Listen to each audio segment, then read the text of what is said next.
Also mein Name ist Uli Fries, ich bin hier inzwischen Geschäftsführer von den Kreativen Räumen Wien und prinzipiell mit Raum beschäftige mich schon lang. Ursprünglich halt eher aus quasi wissenschaftlicher Perspektive. Ich habe zunächst Geografie studiert, noch auf Diplom, kurz in Innsbruck, dann in Wien und später dann Raumplanung auf Master und habe halt beide Studien auch abgeschlossen.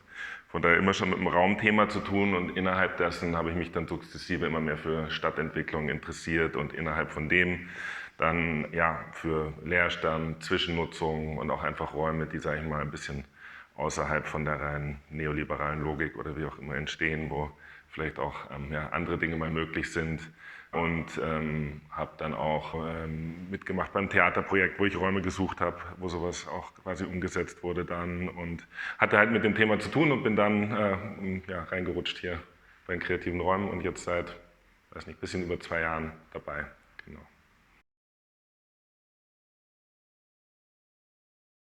Leerstandsaktivierung geht einfach erstmal davon aus, dass es also leerstehende Raumressourcen in der Stadt gibt, die quasi bislang nicht genutzt werden. Und Leerstandsaktivierung wäre mal der Versuch, das Ziel, eben die einer sinnvollen oder irgendwie gemeinwohlorientierten oder also in unseren Augen sinnvollen Nutzung zuzuführen. Und da kann von Leerstandsaktivierung kann eben Zwischennutzung eine Strategie sein, eine Möglichkeit sein. Zwischennutzung kann eine eintägige Veranstaltung sein, genauso wie teilweise jahrelange Nutzung. Ob es jetzt quasi eine Belebung und Steigerung der Lebensqualität ist oder ob es der erste Schritt in Richtung Gentrifizierung ist, das ist dann immer die Frage, wie man es sehen will wahrscheinlich auch. Und von daher kann man das ja auch teilweise kritisch betrachten irgendwie. Also wenn es eigentlich um Arbeitsräumlichkeiten oder sowas geht, dann ist vielleicht kritischer zu sehen, als wenn es jetzt um eine kurze Veranstaltung oder so geht. Es gibt keine zuverlässigen Zahlen. Also es ist prinzipiell so, dass es gibt keine Meldepflicht von Leerstand. Es ist so, dass generell halt das Eigentumsrecht in Österreich ist sehr hoch verankert und man hat da eigentlich keine Rechtfertigungspflicht, was man damit macht. Also es ist jetzt nicht so, dass ich oder wir hier irgendwie vor Mitleid mit Eigentümerinnen zergehen würden, die irgendwie einen Leerstand ertragen müssen, sondern halt umgekehrt sehen wir weniger jetzt ein Leerstandsproblem in Wien, sondern ein Bedarf an leistbaren Flächen. Und in dem Zusammenhang melden sich die meisten bei uns. Also es melden sich halt viel mehr Raumsuchende als Eigentümerinnen.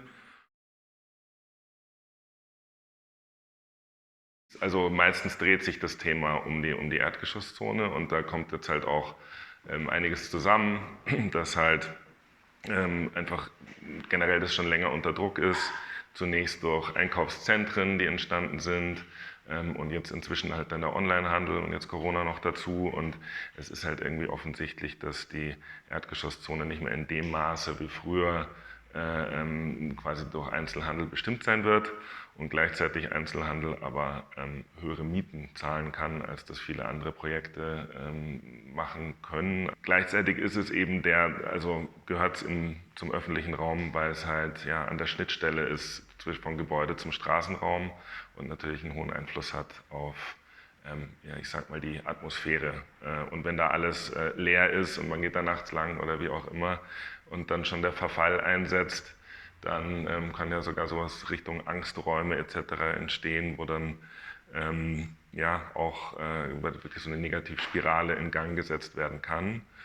Und gleichzeitig, wenn halt positive Nutzungen dort stattfinden, die auch aus Kunst und Kultur aus meiner Sicht gut kommen können, wo dann also auch Dinge stattfinden, wo Veranstaltungen vielleicht sind, Ausstellungen etc.